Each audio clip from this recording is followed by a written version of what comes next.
But having a device isn't enough. It needs fuel too. The two elements most susceptible to fusion on Earth are deuterium and tritium, two hydrogen isotopes.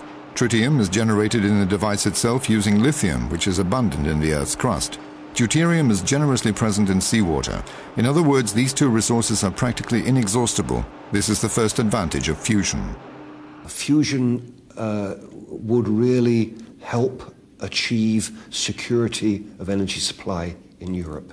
The resources which are required, the fuel, if you like, for a future fusion power plant, the fuel is available everywhere.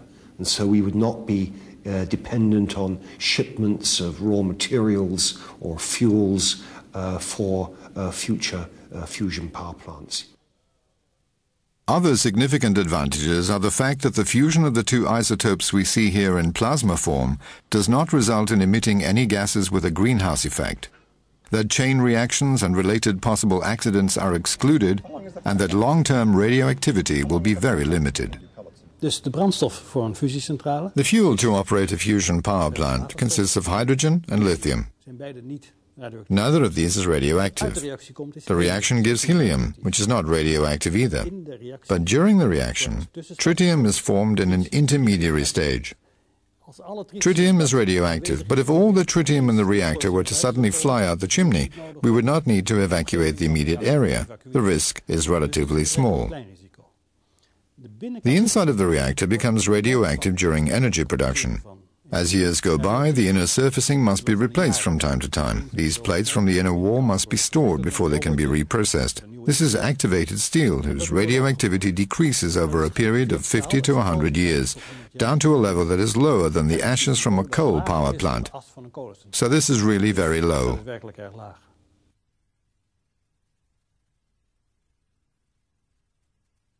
Now let's have a look at a concrete example.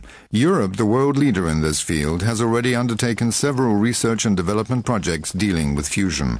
Among these, the JET project for Joint European Torus, which is the largest tokamak experiment in the world. It was constructed between 1978 and 1983 in Culham, United Kingdom. Since then, its exploitation was and still is focused on understanding and developing powerful high-performance fusion plasmas as the further step towards fusion power. In 1991, JET was the first project in the world to achieve a significant amount of controlled fusion power, 2 megawatts, with deuterium and tritium. This result was an important event, because it has shown that fusion energy could be produced on Earth. JET has increased this power to 16 megawatts, a world record still unbeaten today. This result paves the way for a larger experimental project like ITER. There were also two very important byproducts. On the one hand, safe tritium handling, and on the other, successful remote maintenance of the tokamak.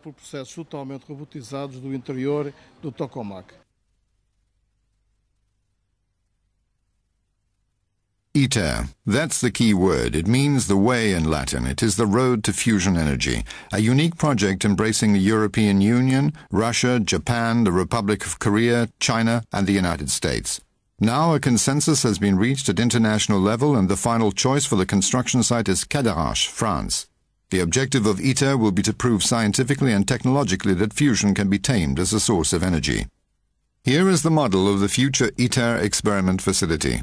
ITER will be constructed using the results of JET, with the same concepts and the same toroidal shape, but on a much larger scale. The plasma volume of JET measures 100 cubic meters. ITER will be 800 cubic meters. Why so?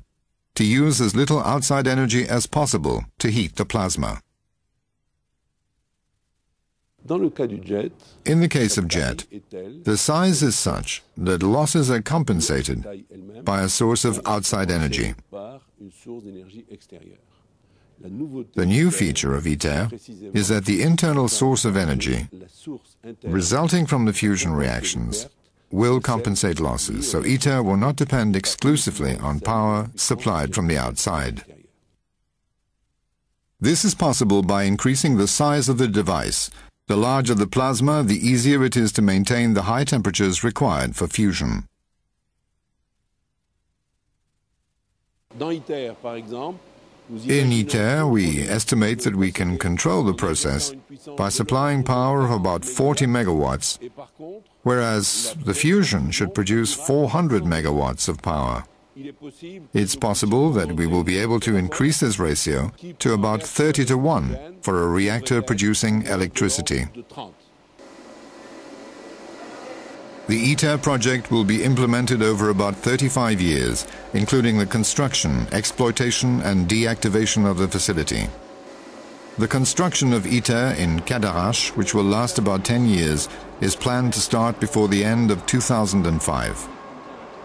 Following ITER construction, scientists and engineers from all over the world will commence the exploitation of the experiment, including tests related to the large-scale production of energy by means of fusion. Until recently, it was considered that the first kilowatt of electricity to be generated by a demonstration-type fusion plant could be supplied by about 2050, but it is hoped that this date could be brought forward. ITER is an experimental device to test the technologies, put them all together. It will not be equipped with turbines to actually generate electricity. Assuming ITER works, once we understand the results, then maybe between 15 and 20 years from now, we will be ready to start building a real power station which will produce electricity. That could be operating within 30 years, a few prototypes.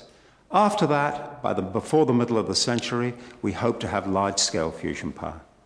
The last stage will therefore be the construction of an electricity-producing power plant that is connected to the electricity distribution network, a new source of energy for mankind, reliable, sustainable, emission-free and competitive, could then become part of our daily lives.